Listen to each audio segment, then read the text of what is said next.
So, Ty, a question about Bradley Chubb and I guess the finger ailment or whatever we're going to call it. How tough is it once an offensive lineman gets his hands on you to use your hand to get those hands off? Does it work like that, and how tough is that? Oh, it's tough, and it gives a lot of respect for Bradley to be out there and giving us all he can as a warrior.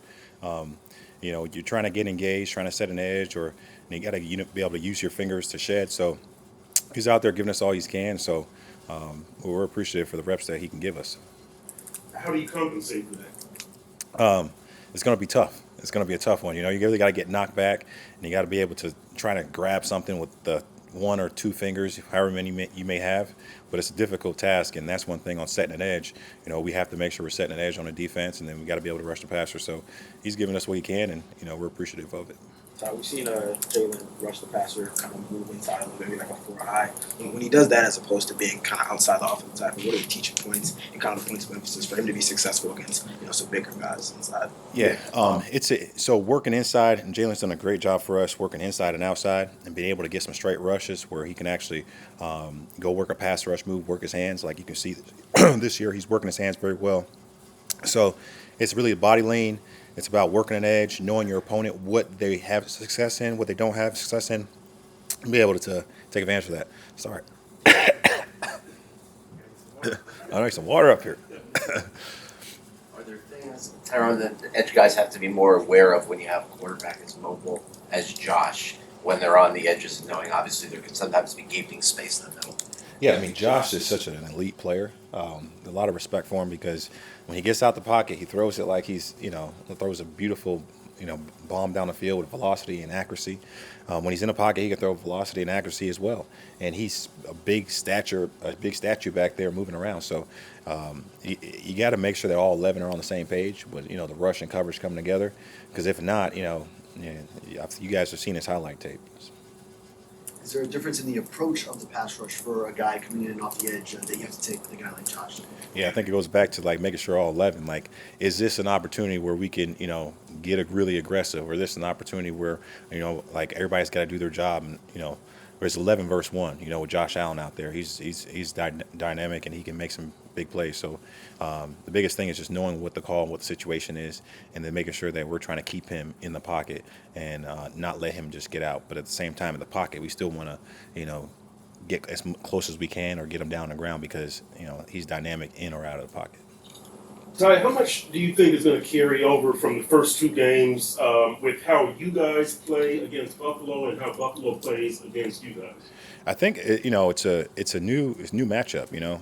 Right now, anything that we did during the season versus them in the first two rounds, it's over. Now we're going to the third round or third date, however you want to look at it. And so it's going to be a new slate. We got to see what they're going to do, and we have to have a good game plan for our defense to give ourselves a chance to win the game. So it's going to be a new game, and I'm excited to see what they do, and I'm excited to see our players go out there and perform at a high level.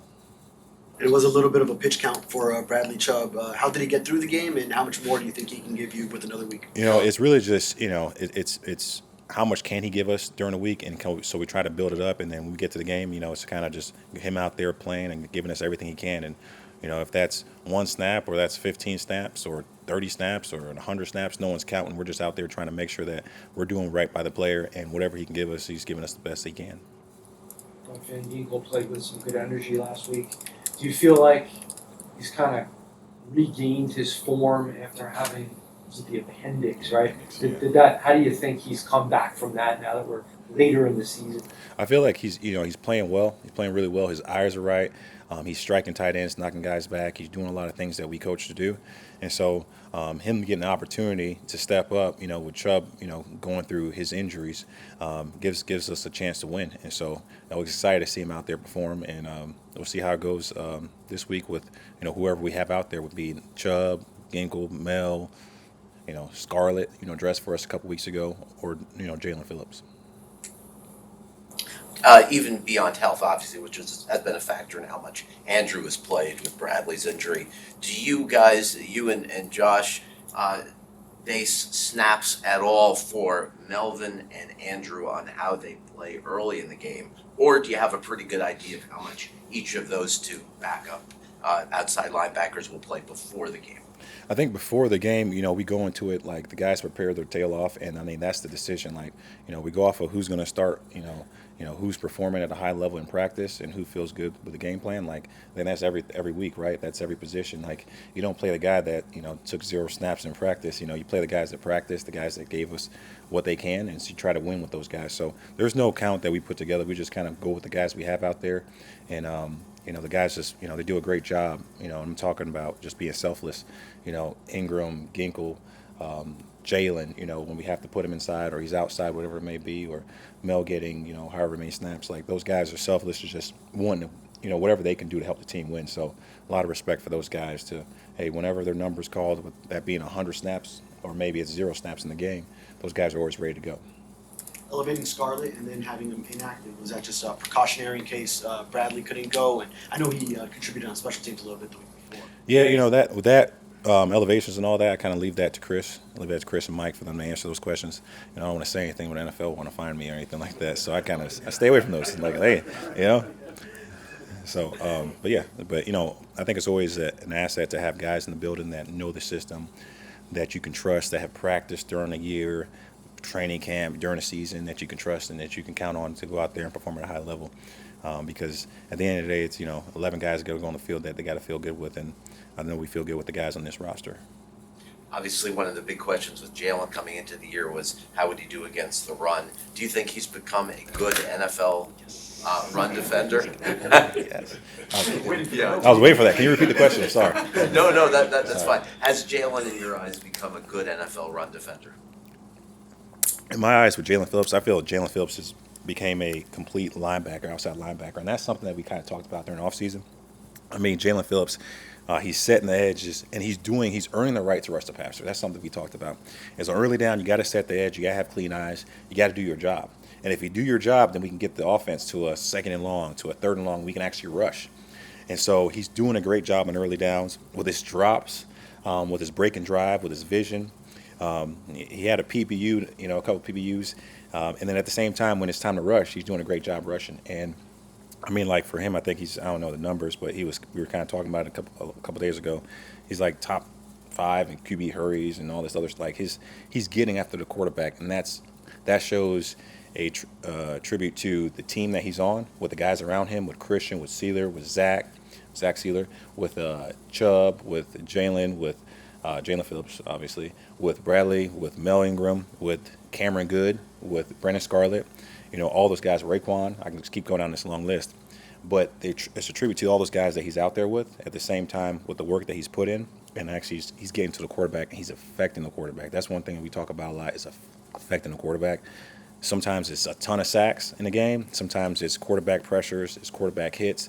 Those things add up to the quarterback, where they got to get the ball out quick, and they can't just sit there and just hold it. They have to get on the rhythm and get the ball out of their hands. How would you assess his in-game pass rush plan in terms of seeing what a tackle's doing to him and then coming back and saying, here's how I can beat that? Yeah, I think that's in-game adjustments. That's you sitting there and actually having a plan, and then sometimes if you go out there and it may not work on the first one, and then now you have to adjust on the sideline and know what you're going to get with those tackles, or a guard or a center that's inside. And so that's something that we've been doing a great job with Jaelan, and the rest of the guys as well, down the line of the guys that rush the passer, is, hey, here's what we're getting, let's change it up, let's do this instead. And it's huge for success for players. At the same time, it's stuff that we talk about through the week, so when it happens in the game, it's like, all right, yeah, this is great. They have confidence in it. Last 2 questions. It says you were born in Queens. I was born in Queens, so that's a long story if you want to know, I'll tell you. But I was. From Glendale and Ozone Park. So Oh, really? How long were you there? I was there until I was about 2.5, and then I moved to Tampa. But I still have a couple family members up there. I have my aunt. She's up there with a couple of my cousins. So we'll go up there once in a blue moon. It's been about, I want to say, 4 years since I've been up there. But it's good. I didn't know that. You What are your started to sports say teams? that there's a story behind Sports that. teams outside of. Outside of obviously the Dolphins and football. You know what? During the off season, I don't watch sports. I don't watch a lot of sports during the season. I'm always watching tape or game planning opponents, all that. So during the off season, I watch some baseball, like the Dodgers, always good. Got a lot of respect for Dave Roberts over there.